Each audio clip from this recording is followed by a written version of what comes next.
Welcome back to the Kashyap Tech IT Brothers. This is the part 27 of the SSIS tutorial. So in this we will going to see about the skip task, what is the skip task and how why we are using the skip task and for which purpose we peoples are using the skip task. So basically the script task is nothing but you use the script task for the work that must be done once in a package or once per enumerator object instead of than once per data row. You can use the skip task for the access data by using the another technology that are not supported by built-in connection type. So a skip task like what is the difference between script task and component? You can see there is having a one a component as well in a data flow for the script. So script task is run custom code at some point in the package workflow unless you put it in a loop container or in a event handler. It only run once. A script component also run once, but typically it run its main processing routine once for each row of the data in the data flow.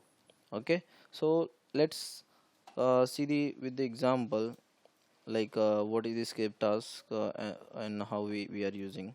So in previous video we have seen and like learn about the variable and row count. So this is the configuration for this part 26 of the tutorial. Now I will take the script task from the SSIS toolbox and I will join this to the script task. Basically right now uh, in for each we are like pulling the data from the uh, source, that is multiple excel file, and loading into the database, so it will capture the logs count as well. Now after using the script task it will display one pop-up message to the row count of the last column, that is 17. So let's configure it and see how it's run. So click on the script task. You can select the language as well from here, like a visual basic or visual C sharp. So I will use C sharp, and you have to select the read only variable, like where the row count will get stored. So the our way we have created the one variable, that is the row count. Select on this and click on OK. Okay, click OK. You can see the variable I have created here, row like row count, that is the 0 right now. So double click on this and click on the script, edit script. You can see the script specifies the programming language used by the script. So you have to click on the edit script. It will load one new window where you can see some coding like .NET coding. So where we have to type some code to show the count in that dialog box. Okay, so let's type, yeah. So it has been opened. Now go to the main tab, main con- wait main. So let's type it. So I have to display the count of that rows in in a dialog box. Okay, message box dot show. Okay, then I have to show the on DTS. So DTS dot variables. Now what is the variable name? That is the row count.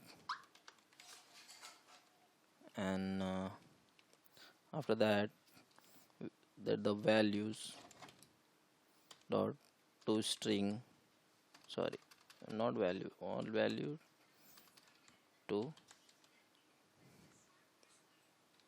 string, and that is correct or what? Let me check. Yeah, value. Okay, value to string. Yep, so our code is fine. Now save it. Now go to the that Windows skip task editor. So you can see the definition: access macro visual studio tool for the application to write script using the Visual Basic or a Visual C sharp. Click on OK.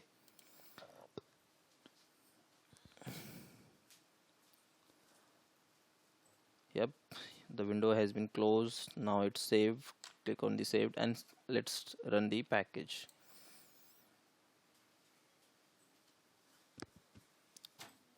Yep, it's run successfully. You can see the steps. Now that part is running, but it showed some windows dialog box which we have written in a Microsoft C Sharp language to show the row count. You can see the row count here, last row count, that is the 17. Okay, that is the time is 17:27. Okay, so by using the script task you can use the dialog box, and it use only once at a time.